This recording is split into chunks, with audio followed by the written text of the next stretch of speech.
Hello champions and future champions. I'm Grandmaster Avedi Grigorian and I welcome you to this course where together we will build your opening repertoire for white, which will be strong, fundamental and fun to play at the same time.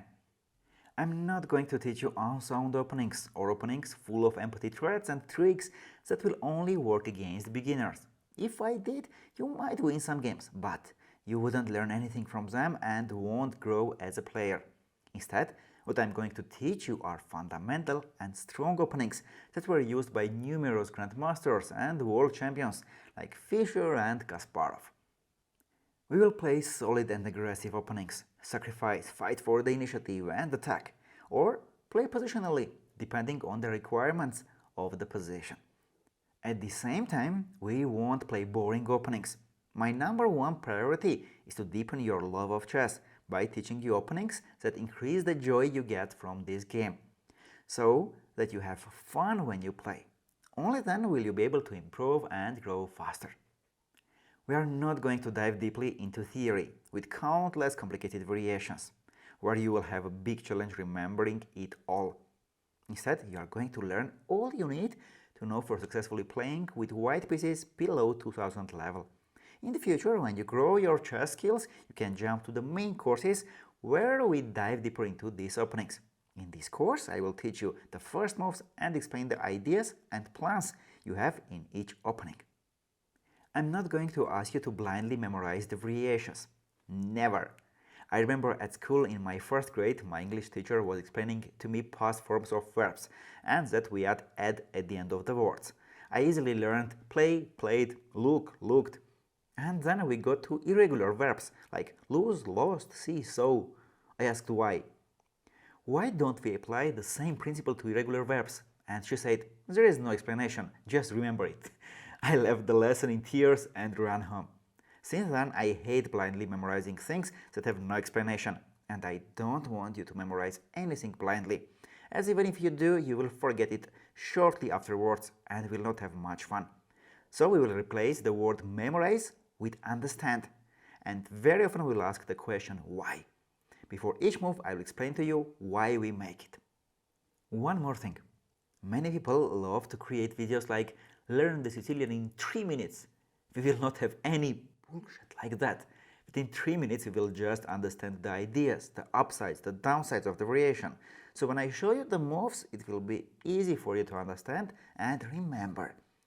I could teach you everything in this course by going very fast through it all, in less than 1 hour. You might even be satisfied and say, yes, I know my openings with white pieces, but you would only gain a surface level understanding. You wouldn't understand why you make a particular move or what's the idea or the plan of the position. So I compressed the info as much as possible, but kept what was necessary so you can dominate your opponents from the opening. I'm not going to teach you unsound openings or openings full of empty threats and tricks that will only work against beginners. If I did, you might win some games, but you wouldn't learn anything from them and won't grow as a player.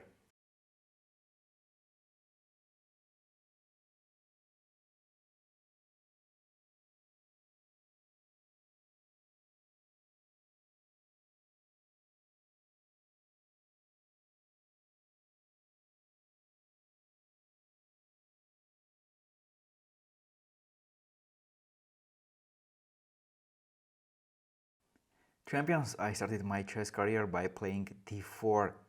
I became a grandmaster at 19 and I know that move very well. So now you assume I will teach you how to play d4? Well, that would be very easy for me. But no, I'm not going to teach you d4. Surprised? The thing is, when I became a grandmaster, I realized I could achieve that title much earlier if I had played e4 at the beginning of my career. Why do I think so? Let me give you an example. If you or your son wanted to become a billionaire, where do you think you or he would have better chances to become one? In a nice remote village somewhere or in New York? I think the answer is obvious. The same is here. First e4 move is New York. Many chess players watch videos on YouTube and start their career with the London system. This one. White goes d4, they develop the knight, develop the bishop, then put their pawns on e3 and c3, knight goes to d2, bishop on e2 and castle. And they played this setup no matter how black replies. If their pawn stays on d6 or d5, if they play e6 bishop e7 or g6 bishop g7, these are big differences, but no matter what, London players, this is how they set up their pieces. But this is a remote village. It's a nice place to live, but you don't grow fast. All the time you see the same positions, same pawn structures, same ideas. Whereas when playing e4, it's the absolute opposite. You get opponent closed positions, you attack and sometimes defend, you play aggressively and positionally, and as a result you grow your chess skills much faster. In a minute we will come back to this topic, but first a few words about what is chess talent. There are different theories about it. Some think that it's a God-given fast mind, whereas some believe that it's something you develop.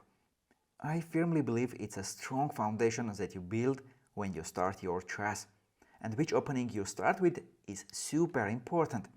Not surprisingly, if you check out all the best chess players' games, you will notice that 99% of them played e4 at the beginning of their career.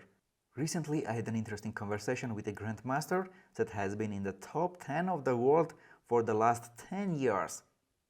During our talk, he said, "I'm having problems with improving further, and I started to feel the downside of not starting my career with e4.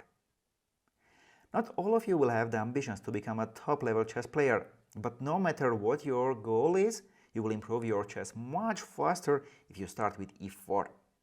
It was so obvious to me that while I could teach you d4 easily, I spent a few years exploring and analyzing e4. I talked with many grandmasters and worked on it for countless hours to find out the most practical and dangerous variations against each opening. Then, countless hours to test it in practice against different levels.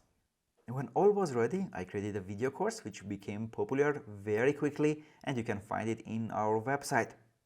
But as there was a lot to remember in those courses, I created this course, the simplified version of the WhiteMood Openings, so that you can get started playing e4 and you can check out the main courses in the future after raising your rating. If you played one e4 before watching this course, super! It will be easier for you to learn the repertoire. And if you played anything else, don't worry about switching to e4. You are just starting your career and the chance should be easy, especially because we are not diving into super complicated or long variations.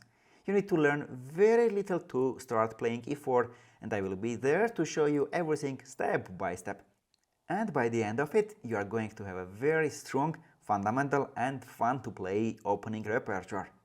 We are about to start, but before that I will tell you how to work with this course so that you get the most out of it. See you in the next video.